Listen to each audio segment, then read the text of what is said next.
por 5 minutos.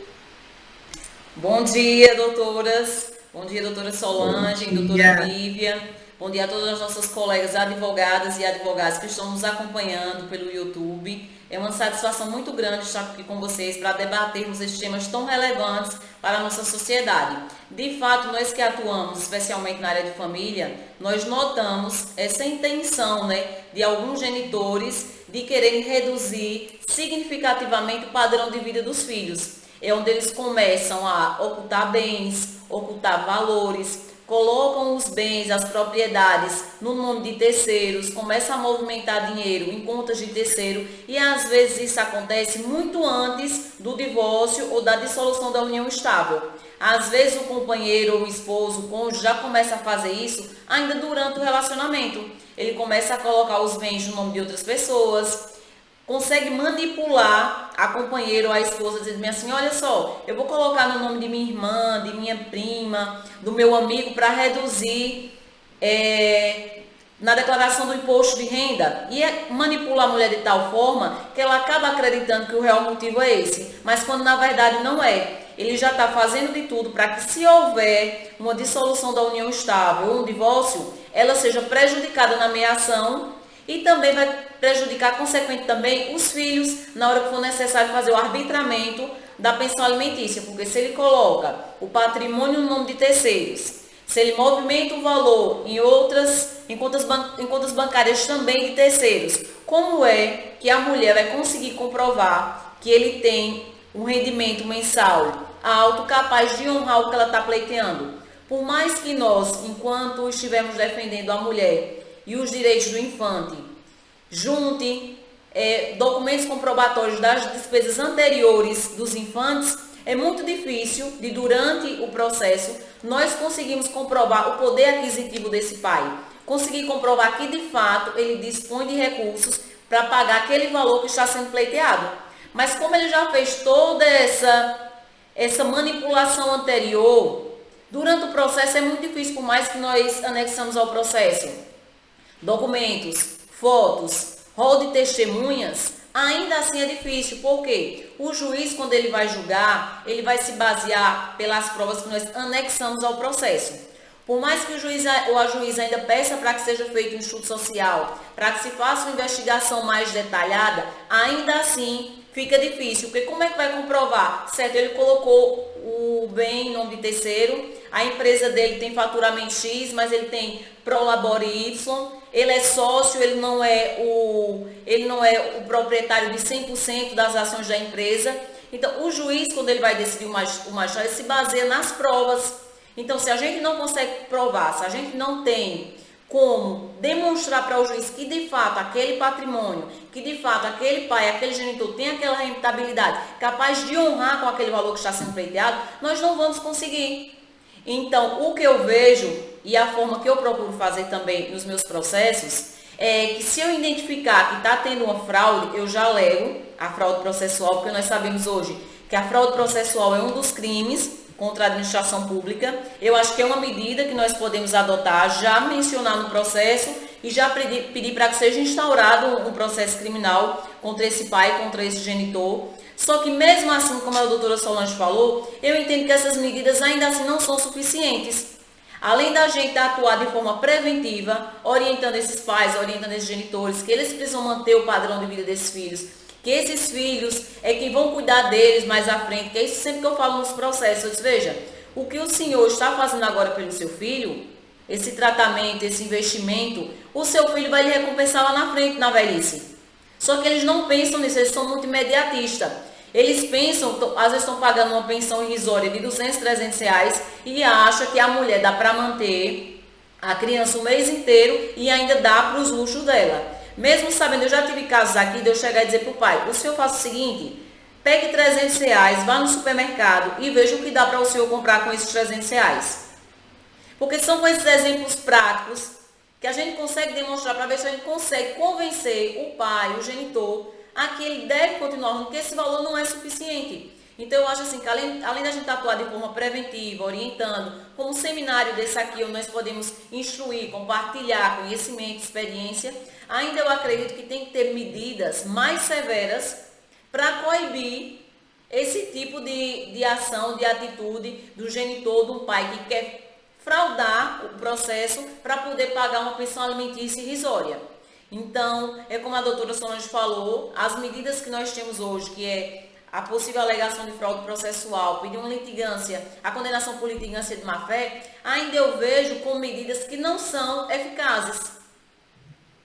Então, nós precisamos que tenham outras medidas, medidas mais severas, que possam coibir, para que, de fato, o genitor e o pai pensem muito antes de cometer uma fraude processual, de ocultar bens, de ocultar os seus rendimentos para prejudicar na fixação da pensão alimentícia dos filhos. Então, em que pese a gente já tenha essas medidas, em que pese o que consta na legislação, eu ainda acredito que nós temos que trabalhar de forma preventiva, na parte da conscientização, e que tenham medidas mais severas para coibir, porque o que eu percebo é que mesmo com tanto trabalho social que tem sido feito nas redes sociais, nos meios televisivos, parece que a situação tem se agravado.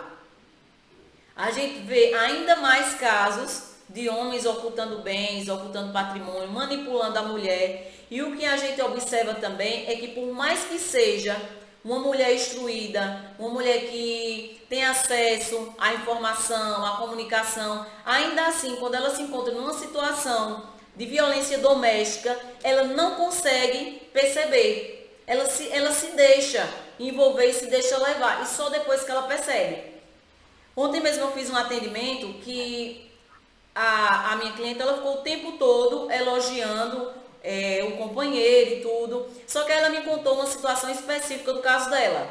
Que ele tinha uma empresa e que a empresa estava afundando em dívidas e que ela só veio saber agora. Ela não foi comunicada dessas aquisições, dessas transações. Eu disse, veja, nós podemos observar aí como um caso de violência patrimonial, porque ele não pensou em proteger o patrimônio de vocês dois. Já que vocês são casados com comunhão parcial de bens e que tudo é dos dois, então, da mesma forma que o ativo entra na partilha, o passivo também entra. Então, as dívidas vão entrar. Então, eu acredito que quando ele não protege o seu patrimônio, tem ações impensadas e não comunica a companheira, não comunica a esposa, ao meu ver, é uma forma de violência patrimonial.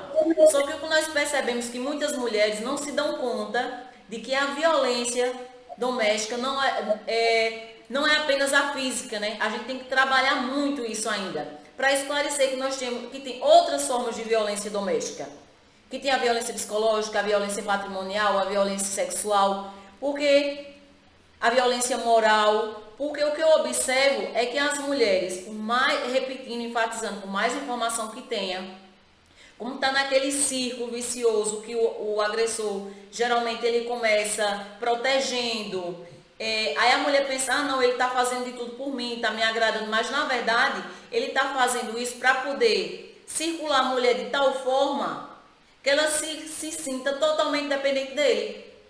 Então são formas que o agressor, que ele vai manipulando, e a nossa sociedade nós sabemos que é muito machista. Às vezes você chega e diz para um homem que ele está tendo uma conduta que não é adequada e ele simplesmente discorda.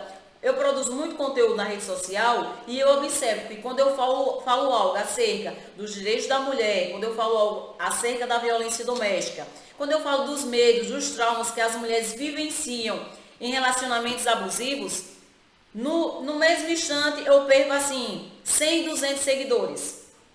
E isso não é só pessoas que não têm instrução, não, são pessoas instruídas. Inclusive um colega meu um dia outro dia disse assim, Jaqueline, eu não aguento mais ver você falando de violência doméstica, eu não aguento mais você vitimizando as mulheres, por isso que eu deixei de te seguir. E ele não teve um argumento lógico para me justificar o porquê que eu estava vitimizando as mulheres. Quer dizer, é o pensamento machista dele. Por isso que nós estamos vendo nos meios televisivos, nas redes sociais, tantos casos de violência contra a mulher que partem de pessoas que exercem cargos de alto escalão, pessoas instruídas, pessoas que ao invés de estarem cumprindo a lei e protegendo as mulheres, justamente é quem está agredindo.